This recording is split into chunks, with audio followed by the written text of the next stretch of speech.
Hello, everyone. Thank you for joining us. In our panel today, we're going to be talking about how our culture right now has such constant disruption. And as we think about building brands, how do we really tease out what is noise in the system and what's long-term brand value? So we've got these great panelists up here to help us guide the conversation. We've got Joy Eckhoff from GetWhy. We've got Emma Jones here from eBay. We have Alex Ritacco Raff from Goop, and Zack Jerome, who is with us from Microsoft. So I'm going to kick off the conversation with each of our folks giving us a really quick one-hit answer on cultural relevance. Cultural relevance is something we talk about as a destination, but in reality, it's something that's a daily habit, a practice that we have to build within our organizations. So I'm going to ask each of you to give a really quick one-thought answer on how you build the daily practice of cultural relevance in your organization. Cool. Should I start? And Go then for I'm it. passing the mic over. So for me, it is really to learn to figure out how to stay relevant towards your consumers, but also how to stay relevant within the business, so towards your business stakeholders. And here I would always say, put your curiosity over your ego, and really try and stay as curious as you can. Because from my experience with working with some of the largest brands, and some of them are sitting here, oftentimes I hear marketeers, for example, saying, we know our consumers. And my personal take is that as soon as you say you know your consumer, you're losing. Because it's something that you need to do continuously. So really keeping that curiosity and learning how to stay relevant, not just for your consumers, but also for your business stakeholders is my take. Definitely. And for me, it's absolutely all about the why. But I also think in the world where we have so much information, it's how do we be ruthless in how we filter it? How do we make sure we have that point of view? How do we use our judgment? Because ultimately, that's what makes us all very unique to actually decide what is actually a trend that's here to last versus what is just noise.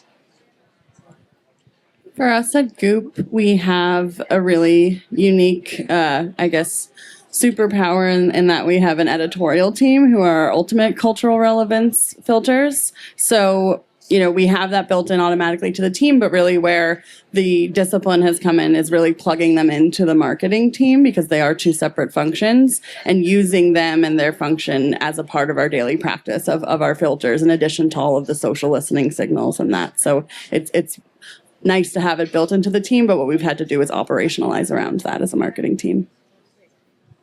I think for us, it's just to make sure that we're always checking that we're not just talking to ourselves, and we're trying to talk to culture, and just make sure that anything that we're doing, any insights we're gleaning, feel like you could picture that person, on the other end, that might come across what you're making and say, oh, I get that. That's for me, because it's so easy to just want to take your internal talk track because you're so immersed, especially on the brand side of things.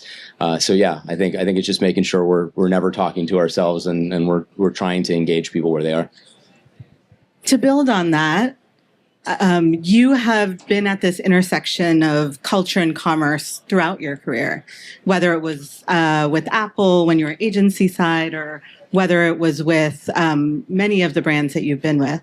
How do you think about filtering out that noise? What's a moment for you versus what's enduring? How do you build that thinking into your organization? Yeah, I think you have to, with all the data, with everything we have access to now, I still think trying to maintain your humanity at every, intersection is the key. Because, the worst thing that you can do is make something that doesn't break through. It's not, the worst thing is not making something people don't like, or making something people love. It's something that they completely ignore, and so I think for me and how I've looked at it, whether it was, at Apple or Wyden Kennedy in particular, with just how provocative we tried to be, it was kind of always the story of how do we find something that other people would genuinely talk about. because we're competing with things people genuinely love, and sometimes even competing with our products, which people have their own relationships with. So I think the other bit is just, I think between a moment and a trend, I think you can kind of see it in the speed that it happens. Sometimes things go so fast, and I've seen a lot of panels here this week where it's just people jumping on it really quickly and it passes. It's almost like when you're trying to pick a wave to catch. If it's going fast, you might not need to be a part of that one. It's when you start to feel that thing bubbling up and you're like, I keep reading about it, and then I keep seeing people harping on it. I keep seeing people comment on it. And then you go, maybe we credibly can start having a conversation about this. So I think it's kind of when it's in the slow cooker a little bit, is the sweet spot, if there's such a thing. Yeah, interesting. Joy, I'm going to go to you with that, actually. As we think about some of these things that end up in the slow cooker, you can learn about them through what you're hearing on social, what you're seeing people talk about. You have your work focus on what people feel. How do you think about distinguishing that from what people are saying? And how do you look for those signals? Yeah, and I think that question is very close to our heart, because what GetWhy does is that, like, we're a research agency, meaning that, like, insights are really at our DNA, I would say.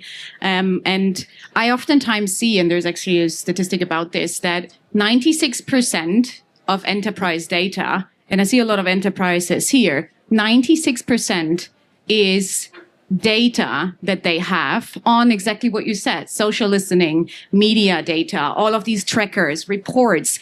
I don't think any one of us needs more data, but knowing that 96% is only looking at the data that tells you what is happening in the business, how are things evolving, what are trackers showing us in the data. That also means that only 4% of the data is really digging into why that is actually happening. And I think that is an insane number. I'm always shocked when I start partnering with, essentially like big brands where you would expect it to be different. So keep in mind that like the 96% of the data that you host internally only tells you what is happening and not why it's happening.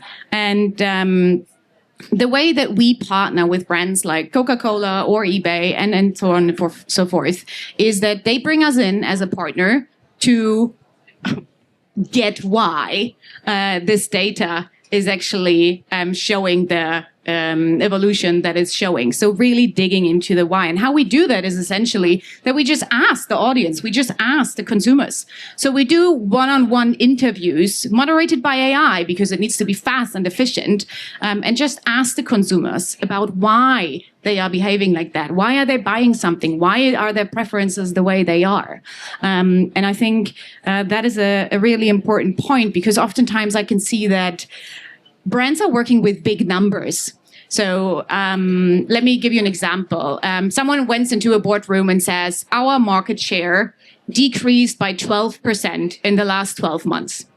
Then you would say, okay, these 12% is quite a big number.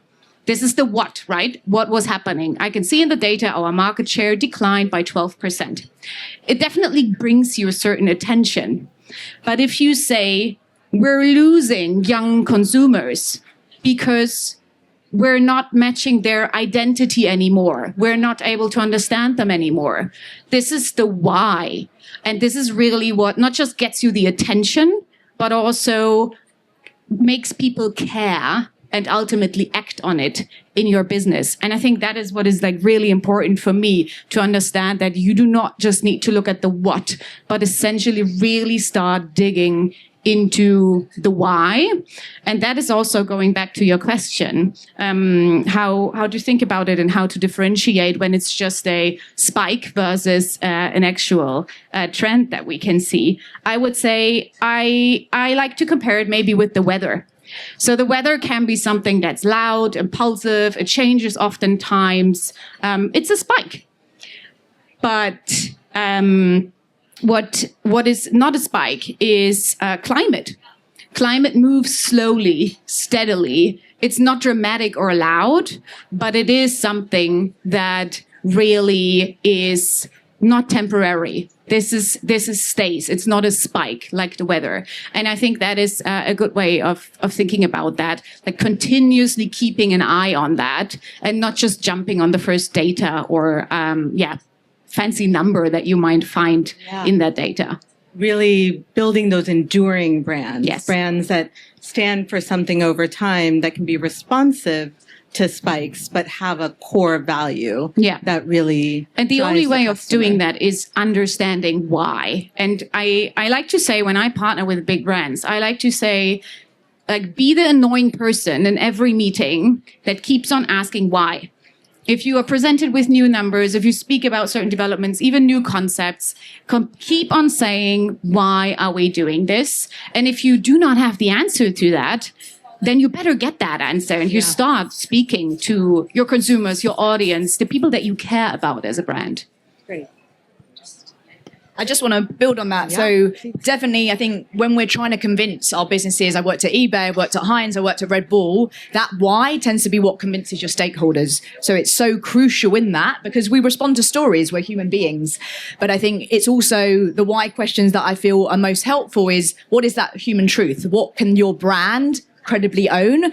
And ultimately, those are the things that really get it over the line of going, yes, we know this is going down, this is going up, but the why really helps convince the other people in the room that we need to do something about it. And here's why, but here's the context to actually get the best minds in the business to solve it and have a point of view on it. Great. As we talk about enduring brands as well, you have worked on many enduring brands from Goop to other brands you've worked on previously in your career. You talked a little bit at the beginning about operationalizing brand values, operationalizing the why. Could you say a little bit more about that? How do you, within your organization, really bring that rhythm to something like a brand value?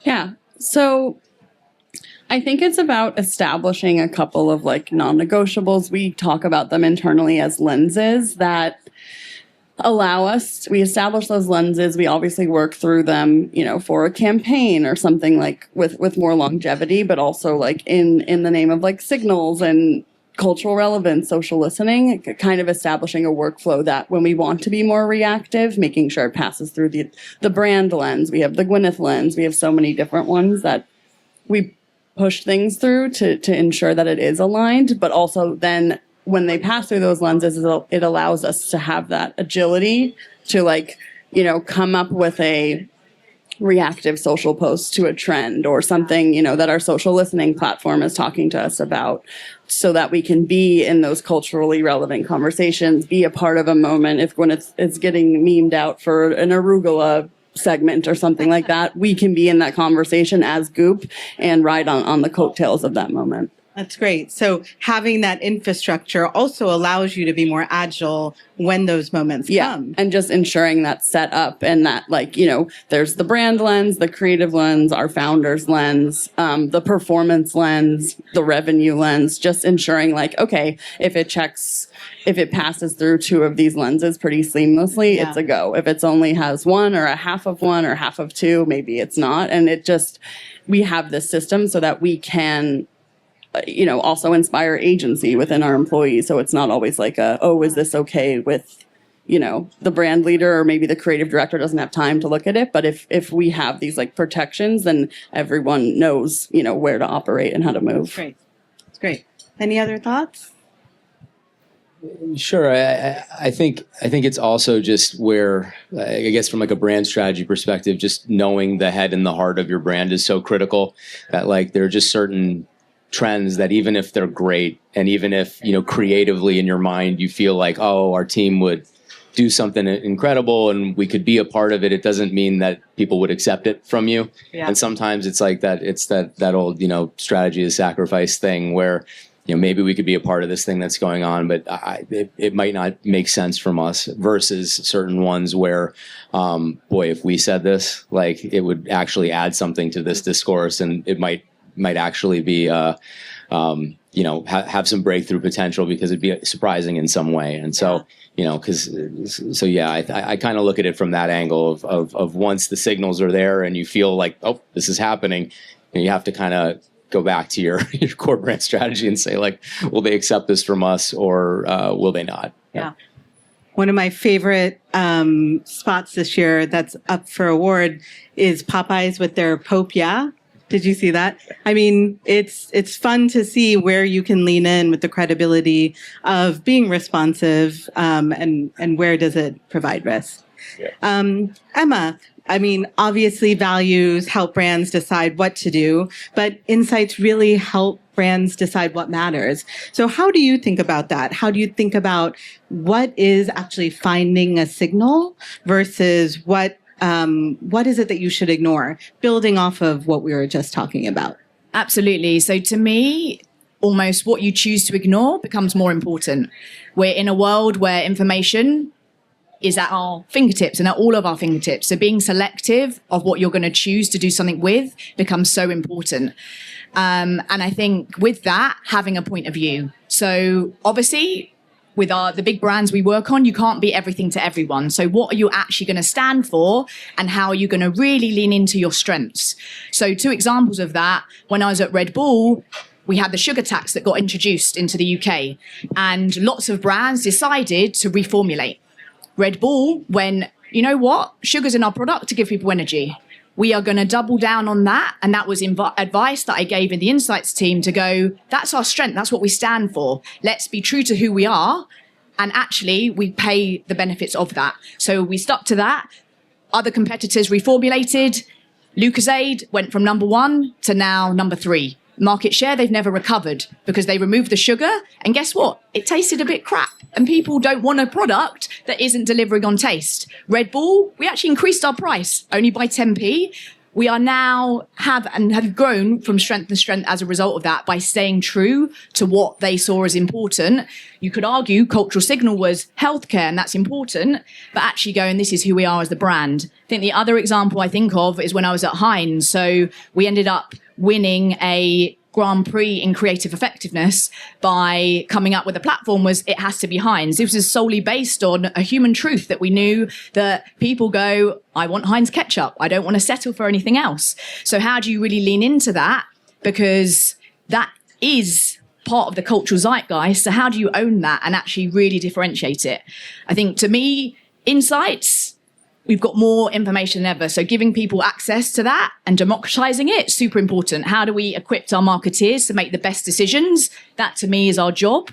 But ultimately, humans, we're going to have clarity and conviction. And that to me is what's so important. And that's why I think judgment is absolutely the differentiator. Whether it's insights teams, marketing teams, ultimately we're in the room to know what's best for our brands. And from an insights point of view, if we're not helping the business make better decisions, I'm failing. So how do I make sure to do that? And how do I make sure we be a little bit more human-centric is super important.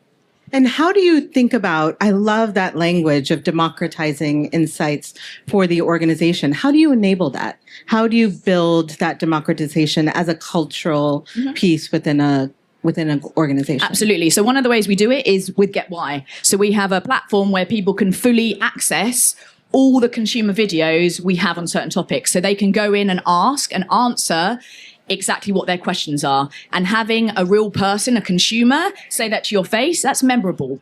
These things stay with people. And that's the stuff that changes people's hearts and minds and really stays with them. We also do it by really feeling it like letting it go. To me, democratizing insights is enabling a whole business to be more consumer-centric. We can't be in every room where that decision can be a little bit more consumer-obsessed. However, I can give you the tools and the equipment to do that.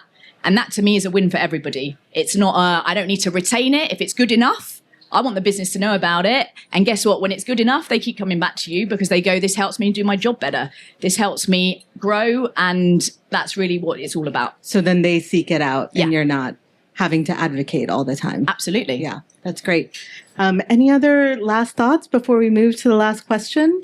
I think on the democratization of the data, something interesting that we rolled out earlier this year, we obviously have the typical performance dashboards and sources of truth, but more recently we started using this tool called Zenlytic, and it's essentially like a self-service platform of all of our data where you can speak to it like it's an LLM, and rolling that out to the marketing team that previously, would go through a data engineer or have to, wait for an analyst to have a clear schedule to answer the request. It's really been empowering them to go and get their own data in an infrastructure created by our data team that's vetted. You don't have to worry about the integrity of the data because it's all set up. And it's been incredibly empowering to watch them all use that in a self-service way and bring things to the surface. And it really has felt like the democratization of our data. Yeah, it's such a great example in this conference that's full of AI conversation. A great way to use AI to enable and empower and drive some efficiency. Yeah. Great. Yeah. So I have one last question for all of you, which is, what is one source of wisdom or advice you've gotten in your career that, especially in the context of enduring brands, that you hold with you as you make decisions?